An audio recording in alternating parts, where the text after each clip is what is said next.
전후좌우 계신 분들하고 인사하겠습니다. 사랑하고 축복합니다. 하나님은 사랑이십니다. 사랑이 무엇일까? 한마디로 정의할 수는 없지만, 그러나 성경 전체를 보면서 이게 바로 사랑이겠구나 하는 그러한 개념이 하나 떠오릅니다. 사랑은 필요를 알고 채워주는 거다. 인간에게 가장 필요한 것이 뭘까? 사람들에게 물어보면 돈이라고 얘기할 가능성이 큽니다. 그래서 우리는 돈이 필요해서 하나님께 돈을 구하는 사람이 있을 것입니다. 그러나 하나님이 보실 때 인간에게 가장 필요한 것은 과연 돈일까? 그렇지 않습니다. 하나님이 볼 때 인간에게 가장 필요한 것은 생명이다. 하나님이 이 생명을 주시려고 에덴 동산에 생명나무를 만들고 이것 먹기를 기다리고 계셨건만, 인간은 자기 욕심이 강해서 그 열매 대신에 다른 열매를 먹음으로 죽음을 받게 되었다는 얘기입니다. 하나님 말씀에 대한 불순종, 그 불순종은 죄가 되고 그 죄는 점점 자라서 결국 사망에 이르도록 했다고 하는 겁니다. 죄의 싹은 그래서 사망이니라 말씀하고 있는 것이죠. 그러니 결국 죽게 되어서 하나님과 함께 할 수 없는 인간이 되었으니 에덴 동산에서의 추방은 하나님과 함께 할 수 없는 죄인의 현실을 보여주는 이야기입니다. 그런데 하나님이 그 죄인 돼서 죽음을 받게 된 그 인간을 어찌했습니까? 사랑했다는 겁니다. 그가 죄를 범하기 전에 이미 하나님이 사랑을 선포하셨고 내가 너를 사랑한다고 말씀하시고 하나님의 사랑을 보여주셔서 생명을 주셨건만, 그러나 인간은 자기 욕심 때문에 하나님이 주고자 하시는 생명 대신에 그는 죽음을 선택하고 멸망의 길에 가게 되었다는 얘기입니다. 사랑하는 사람이 죽음의 길을 걸어간다면 그 죽지 않고 살려내는 것이 사랑 아니겠습니까? 그에게 가장 필요한 것은 생명이라면 생명을 줄 수 있는 게 그게 사랑 아닙니까? 그러나 불행하게도 죄를 범한 자는 생명을 받는 게 아니라 죽음을 받게 돼 있습니다. 그렇다면 하나님의 사랑이 거짓이 되는 거 아닙니까? 사랑한다고 했다가 죄범했다고 우리를 죽음으로 몰고 가면 하나님이 옛날에 사랑했다는 말은 거짓말 아닙니까? 말이나 하지 말지. 왜 사랑한다고 얘기해놓고 내가 죽게 되니까 생명도 줄 수 없고 죽음으로 몰고 가게 하시고 그리고 사랑한다고 말씀하셨습니까? 얼마든지 하나님에게 그런 얘기할 수 있을 수 있습니다. 하나님이 사랑이시라면 지금 가장 내게 필요한 생명을 주셔야지, 죄졌다고 죽음을 주고 생명을 뺏어간다면 하나님 사랑은 가짜, 거짓말. 그러면 하나님은 거짓말쟁이 아닙니까? 그러나 분명하십시오. 하나님은 거짓말 하실 수 없는 분이며 하나님의 말씀에 나온 그 말씀은 절대 시건치 않는 말씀이심을 믿으시기 바랍니다. 여기 하나님이 딜레마가 생겼습니다.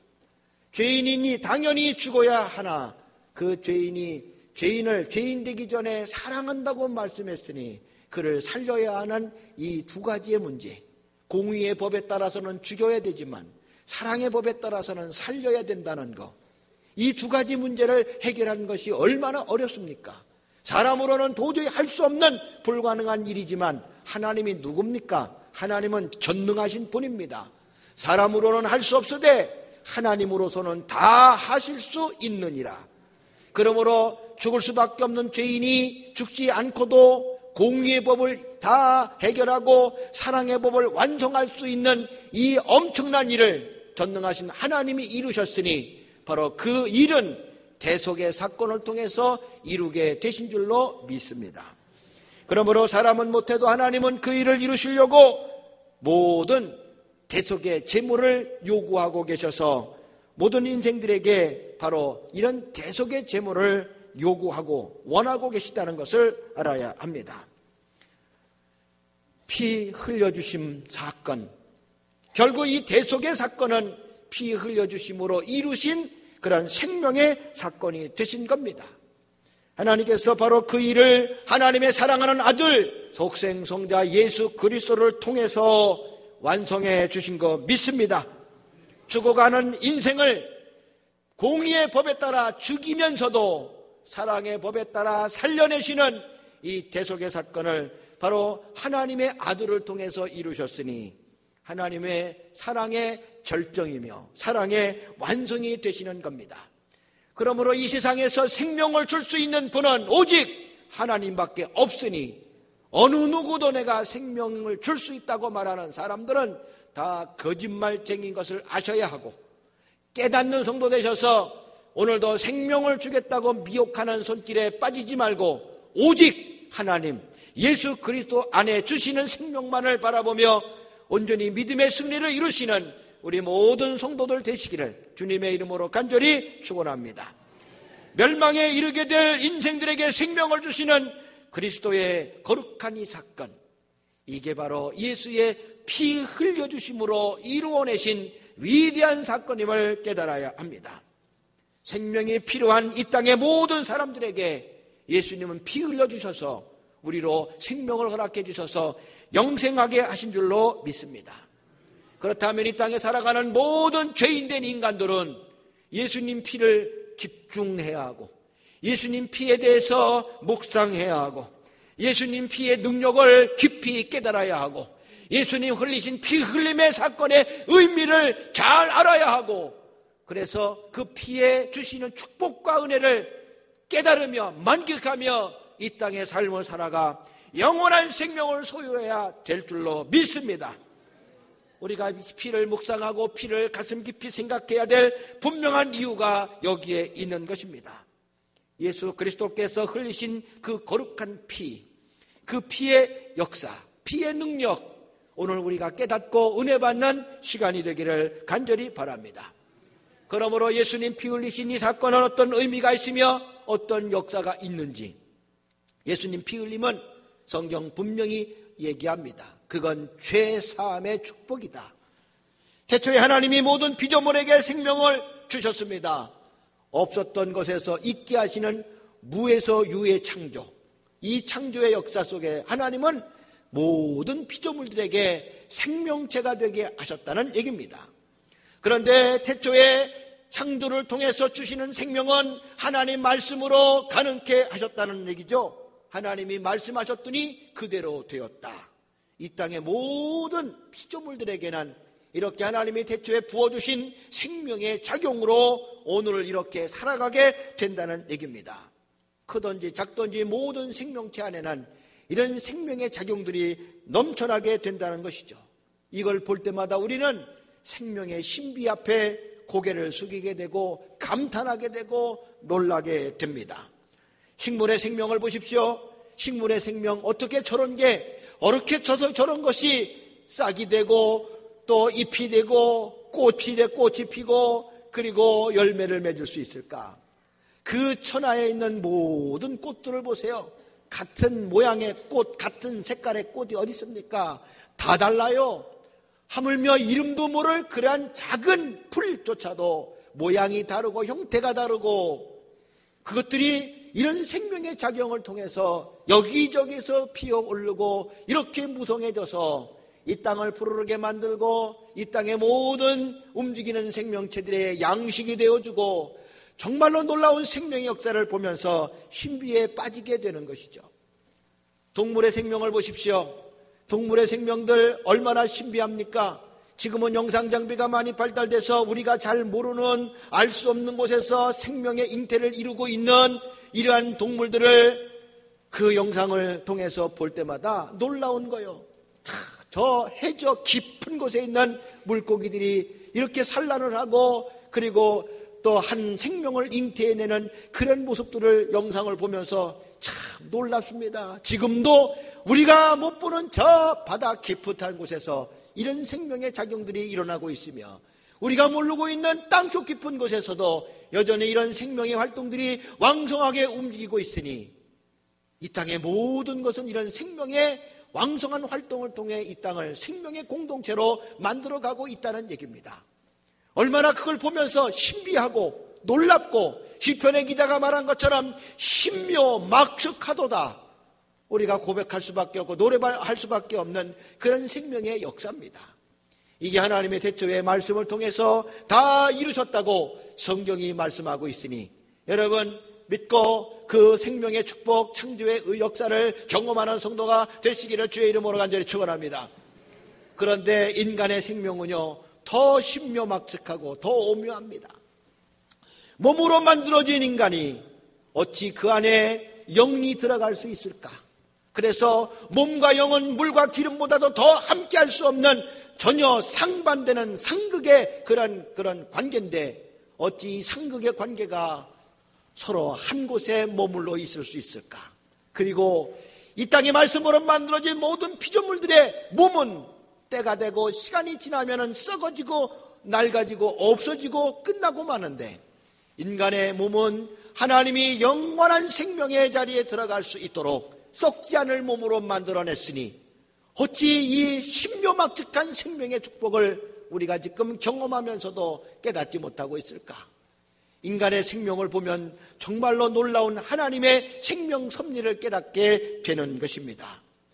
하나님은 이렇게 모든 이 땅의 피조물들을 이런 생명의 모습들로 만드셔서 식물의 생명이 다르고 동물의 생명이 다르고 광물의 생명이 다르고 인간의 생명이 다르게끔 각각의 차별을 둬서 만들어내셔서 생명의 왕성한 활동을 보여주시며 이 땅을 움직이고 이끌어가고 계시다는 얘기입니다. 하나님이 이렇게 만든 생명 공동체 안에 살아가는 인생들, 그런데 그 인생에게는 특별히 하나님의 형상대로 만들어져 영원히 죽지 않는 생명으로 그에게 축복해 주셨건만 하나님이 주신 그 축복을 다 뒤로하고 욕심에 따라서 마귀의 유혹에 그렇게 넘어가게 됨으로써 하나님이 주시는 생명을 상실하고 죽음의 길로 가게 되었으니 인간은 참으로 불행하고 안타까운 운명에 처하게 되었다는 얘기입니다.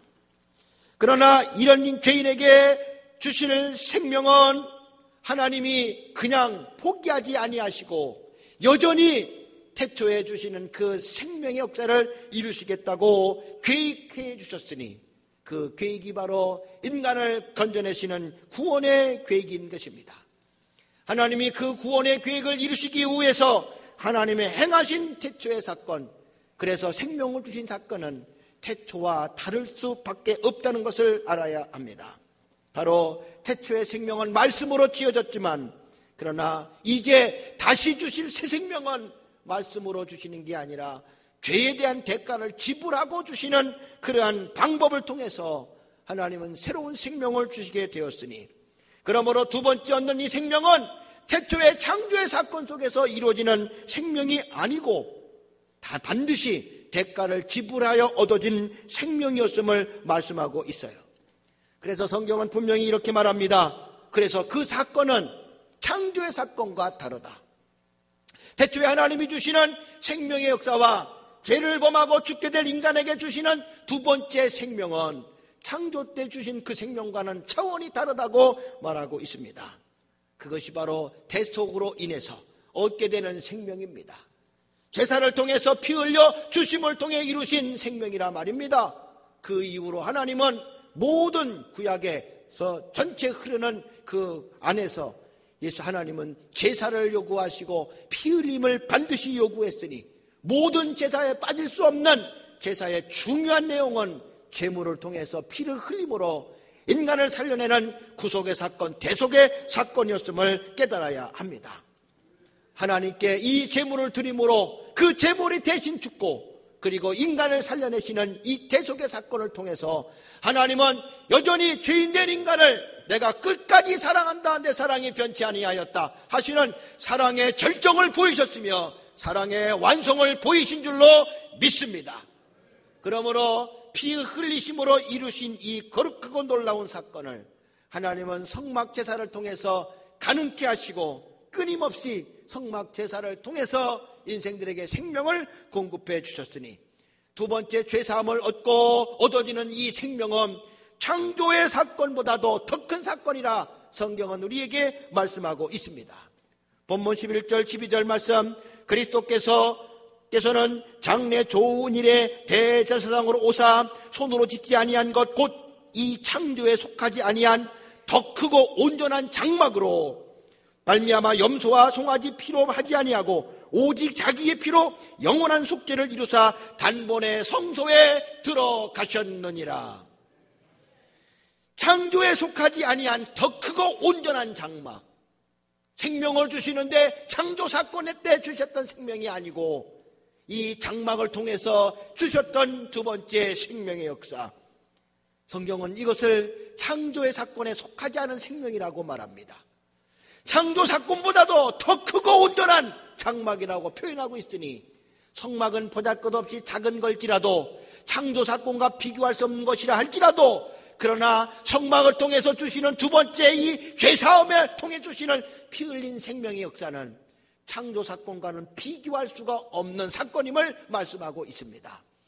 창조 사건에 생명받은 모든 피조물들은 육체의 한계를 이기지 못하고 죽음의 때가 있으며 끝나는 때가 있지만, 그러나 두 번째 생명을 얻어 죄사함을 통해서 성막을 통해서 죄사를 통해서 이루신 이 생명은 영원한 생명이 되는 것이니 창조 때 주신 생명과는 차원이 달라 창조의 사건과 속하지 아니한 것이라고 말씀하고 있는 겁니다.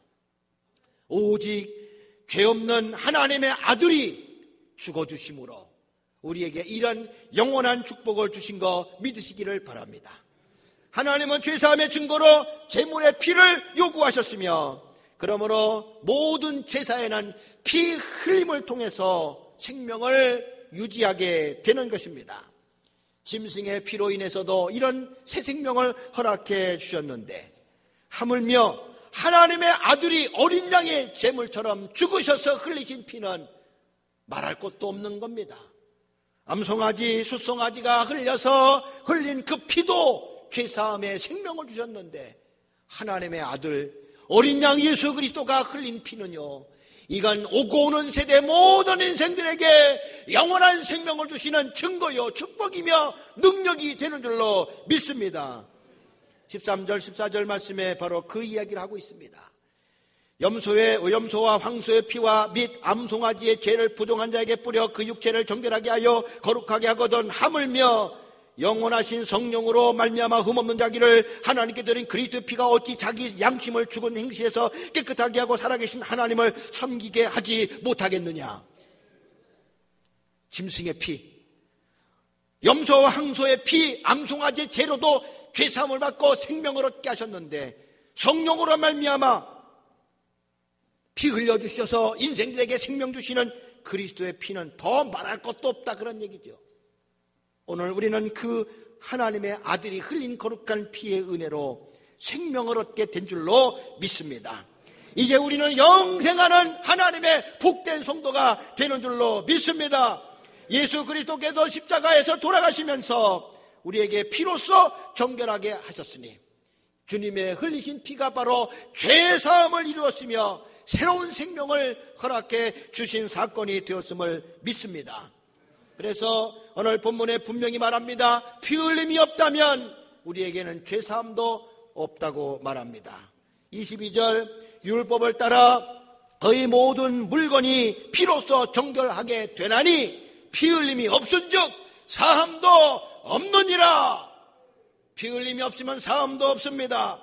인간을 살리는 능력은 바로 이 피에 있습니다.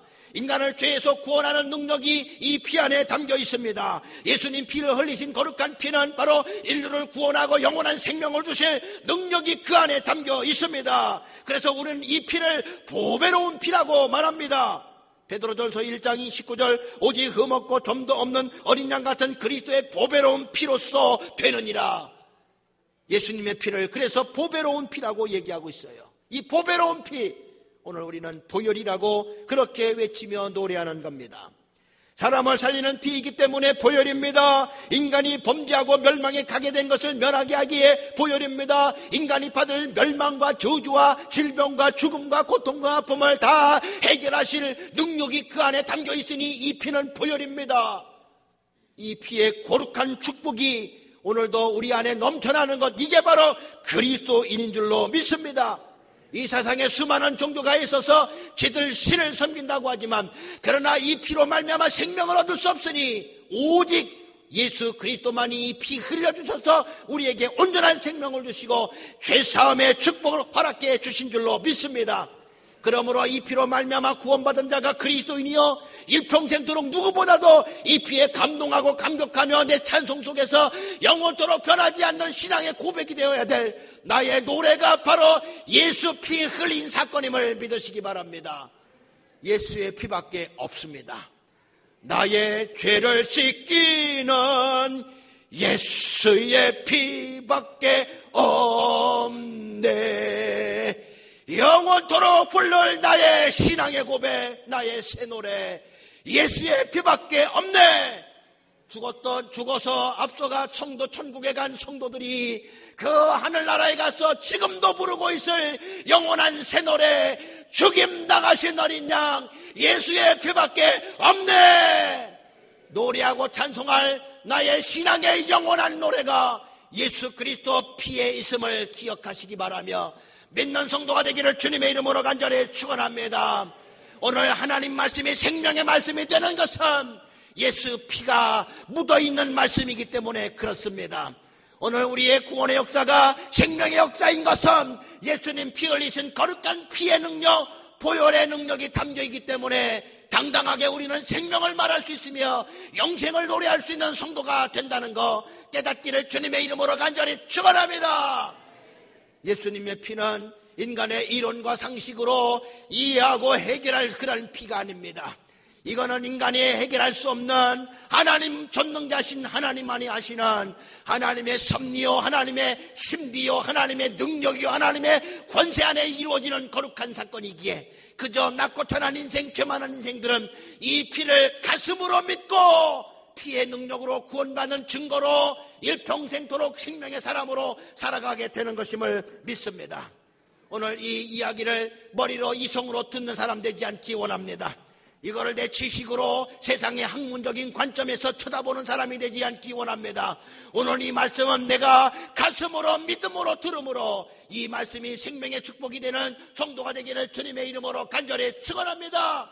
인간은 죄로 인해서 멸망당할 수밖에 없었으나 하나님은 예수님이 피 흘려주신 그 거룩한 피 흘리심으로 우리에게 온전한 죄사함을 주셔서 영원한 생명을 보장하신 거 믿으면서 일평생 이 믿음이 변치 않기를 주의 이름으로 간절히 축원합니다. 늘 듣는 말씀이기에 우리는 때로는 지식으로 들을 수 있습니다. 아닙니다. 가슴으로 들으십시오. 마음으로 들으십시오. 그리고 믿음으로 이 말씀을 받아들이십시오. 그래서 내 안에 생명 되시는 예수 피의 능력으로 살아가는 성도가 되기를 주님의 이름으로 간절히 축원합니다. 오늘 악한 마귀는 우리를 넘어뜨리려고 그런 가진 수단과 방법을 동원하여 우리를 속이며 속여가며 멸망의 자리에 앉혀놓지만 깨닫는 성도는 예수 피의 이름의 권세로 오늘도 날마다 갈마귀를 물리치며 저주의 사슬을 끊어가며 질병의 고통에서 자유함을 얻으며 영원한 생명을 누리며 살아가는 생명의 사람, 피의 사람이 되기를 예수님 이름으로 간절히 축원합니다. 할렐루야. 이게 그리스도인이요. 여러분, 우리는 종교인이 아닙니다. 떼돼서 나와서 그냥 예배에 참석만 하고 몸만 왔다가 가는 사람이 아닙니다. 오늘도 이 피에 젖어서 살아가는 자가 되어 그 옛날 출애굽하던 당시 죽음의 사신들이 가정을 방문할 때에 모두가 다 죽음의 공포 속에 빠져 있을 때 피가 묻어있는 집에는 죽음의 사신이 그냥 지나가 6월의 축복을 허락해 주신 것처럼 오늘 예수님의 피는 지금도 죄로 인해서 저주받고 질병을 당해 고통을 당하 고통과 아픔 속에 빠져가던 이 땅의 모든 저주받을 인생들에게 이 피는 생명을 주고 축복을 주고 영원한 하나님의 은혜를 베풀어 주실 권세고 능력이 되는 것 믿으시며 이 피의 능력으로 살아가는 성도들이요 날마다 새 생명의 축복을 누리며 사시기를 주님의 이름으로 간절히 축원합니다. 할렐루야. 우리의 복음이 피 묻지 아니하면 이 복음은 가짜입니다. 거짓 복음이 있다고 했습니다. 거짓 복음 지금 전하고 있는 이단들이 얼마나 많습니까? 그들이 전하는 복음에는 분명 여러분 깨달아야 합니다. 예수의 피가 묻어있지 않아요. 그들에게는 그저 사람의 피 묻어있는 것만 자랑하고 있어요. 여러분, 예수님의 피만이 우리를 생명으로 이끌어간 능력임을 깨달아서 오늘도 우리에게 나도 모르게 다가와 나를 유혹하고 떨어뜨리고 넘어뜨리고 하는 악한 마귀 사탄의 역사를 다 물리치고 예수의 피의 권세로 어둠을 이기고 질병을 이기고 저주를 끊고 새 생명을 누리면서 이 땅의 생명의 사람으로 온전히 살아가는 우리 모든 성도 되기를 주님의 이름으로 간절히 축원합니다. 이게 그리스도인입니다.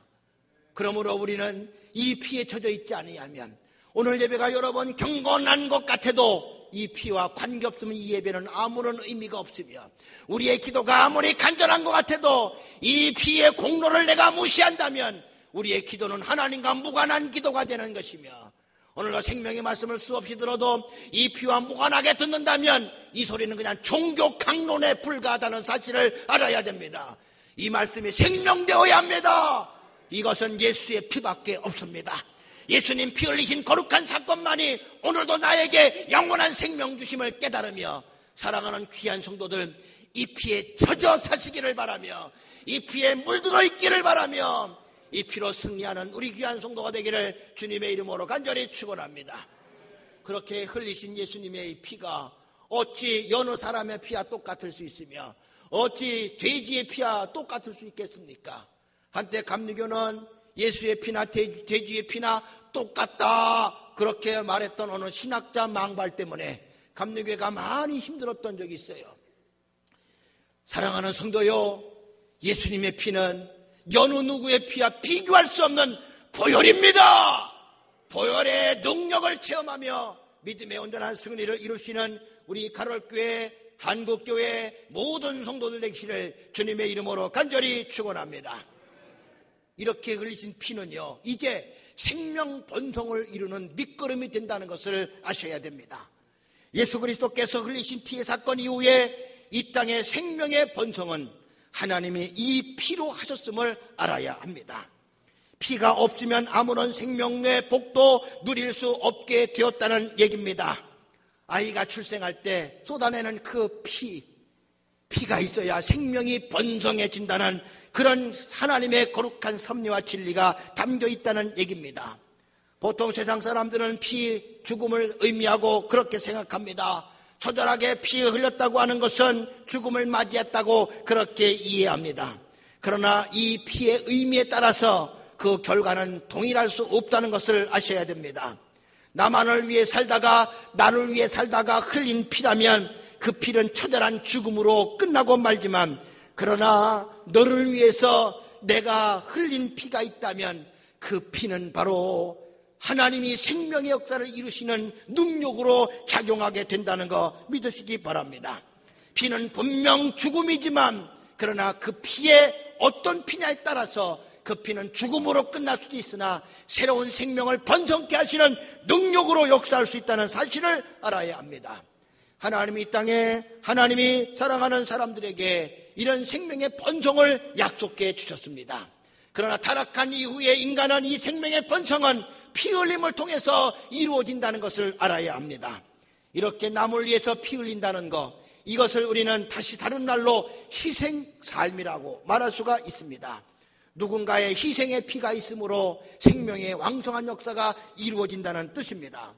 초대 기독교회는 얼마나 초라했습니까? 미약했습니다. 정말로 별 볼 일 없었습니다. 그러나 기독교 2000년 역사를 보면서 이렇게 교회가 세계에서 왕성하게 부흥하고 성장하며 생명의 역사가 풍성할 수 있었던 것에는 그건 바로 예수님이 흘리신 피와 더불어서 앞서간 성도들이 흘린 희생의 피가 있었기 때문에 가능했음을 깨달아야 합니다.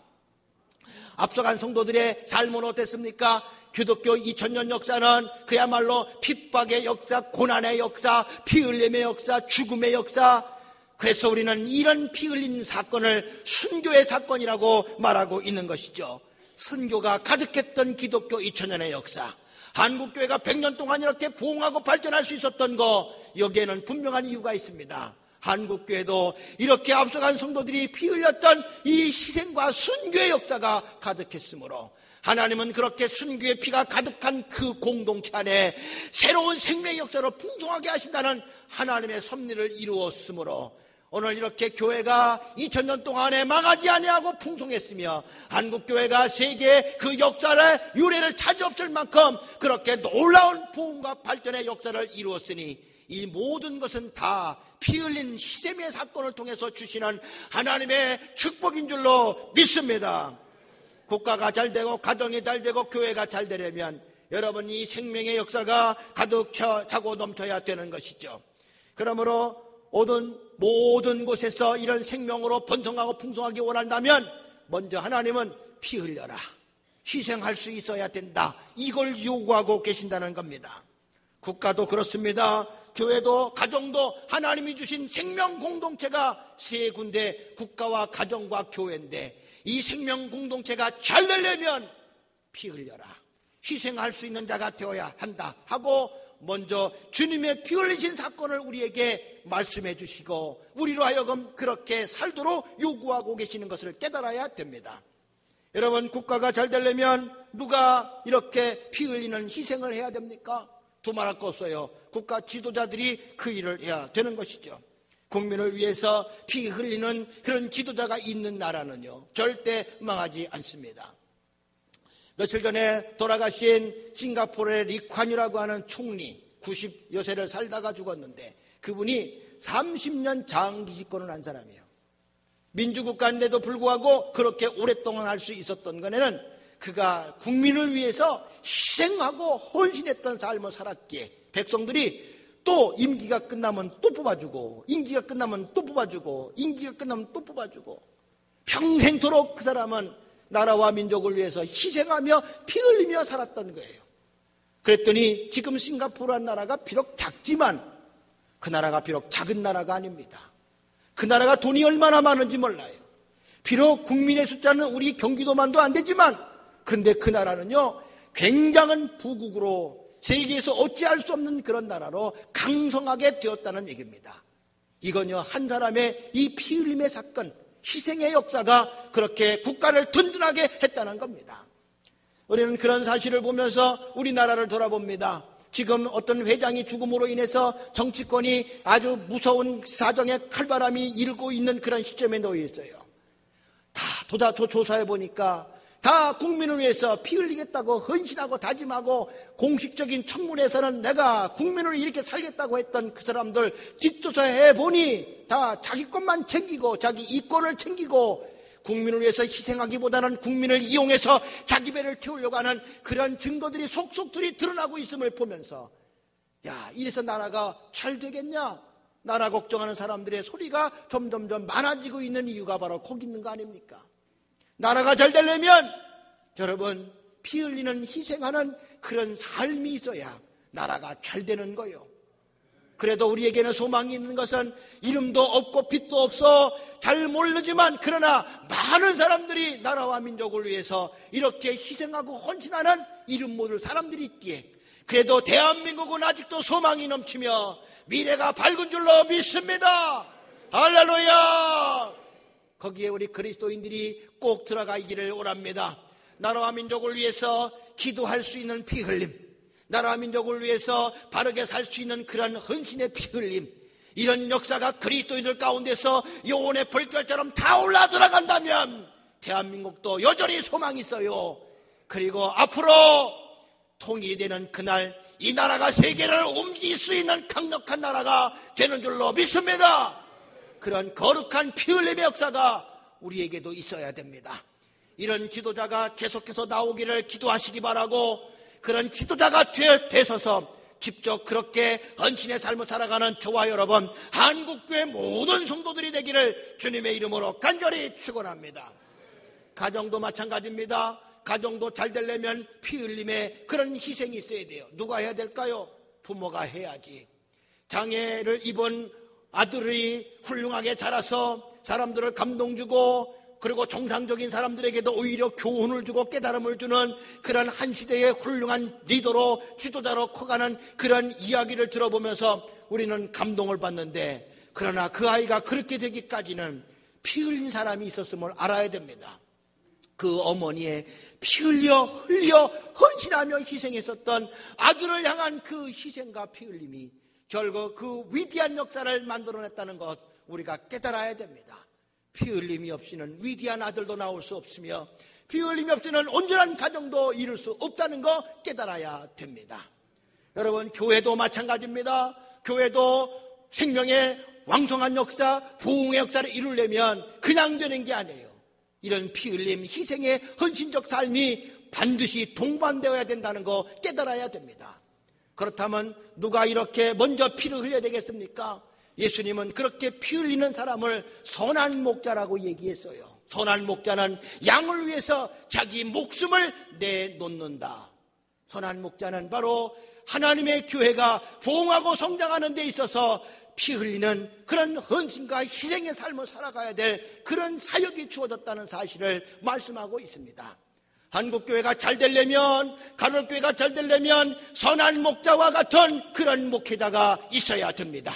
그래서 정말 교회를 위해서, 양떼를 위해서 정말로 피 흘리겠다고 하는 헌신과 희생의 각오가 없이는 하나님의 교회는 바로 설 수 없다는 걸 아셔야 됩니다. 대단한 것은 못 내올지라도 내가 그래도 헌신하겠다, 희생하겠다는 자세로 맡겨진 사명에 충성하고 열심히 할 때 하나님의 교회는 부흥하게 된다는 겁니다. 사꾼이 어떤 겁니까? 사꾼은 자기 배를 채우는 게 사꾼입니다. 한국교회는 사꾼 목자가 많아서는 절대로 부흥할 수 없습니다. 성도들을 갈취해서 제배를 채우는 목자가 사꾼이 있다면 한국교회는 미래가 없습니다. 성도를 이용해서 자기의 이익만 챙기고 권모 술수를 써가면서 자기 이름만 드러내고 자기 자리만 보장하고 자기 것만 챙기는 이 사꾼 같은 목자로 가득하다면 한국교회는 소망이 없습니다.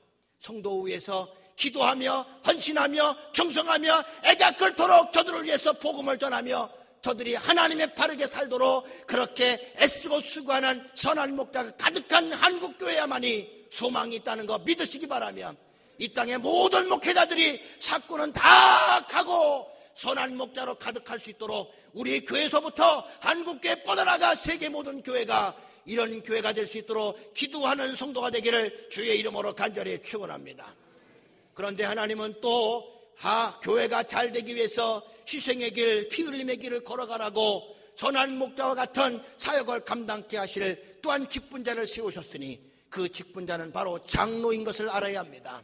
장로들은 양무리의 본이 되라고 했습니다. 양무리의 본이 되라는 얘기는 목양의 일익을 담당하라는 얘기입니다. 평신도 지도자로서 본을 이루라는 말입니다. 예배 생활의 본을 이루고 헌금 생활의 본을 이루고 봉사와 충성하는 삶의 본을 이루어야 된다는 얘기입니다. 그렇게 힘들어도 어려워도 내가 먼저 그렇게 희생하고 피 흘리는 헌신과 수고가 있을 때 교회가 온전해지며 한국교회가 든든히 서가며 세계교회를 이끌어갈 수 있는 하나님이 필요로 쓰시는 하나님의 교회가 된다는 사실을 깨달아야 되는 겁니다. 그러므로 목사와 장로는 선한 목자가 되어서 하나님의 교회를 위해서 목숨을 내놓아야 될 만큼 헌신적 희생적 삶을 통해서 주님의 교회가 왕성해져 가고 주님 오시는 그날까지 이 땅에 행해야 될 거룩한 생명의 역사를 마음껏 만들어가는 놀라운 역사가 바로 이 교회에 맡겨진 이 선한 목자들에게 주셨음을 깨닫고, 사랑하는 성도요, 이런 교회가 될 수 있도록 기도해 주시기를 간절히 바랍니다. 그러므로 목사와 장로는 서로 싸우고 대립하고 서로 짓누르고 서로 경계하고 서로 비난하고 욕하는 관계가 아니라 서로 협력하며 하나 되어 함께 목숨을 내놓자. 내 가톨교회 양떼를 위해서 목숨을 내놓자. 내가 힘들어도 내가 이 자리가 죽는 자리인 줄 알고 이 자리에서 내 목숨을 내놓자. 내 삶을 드리자. 내 삶을 쏟자. 이런 헌신적 삶을 통해서 하나님의 교회는 든든히 세워져 가는 줄로 믿습니다.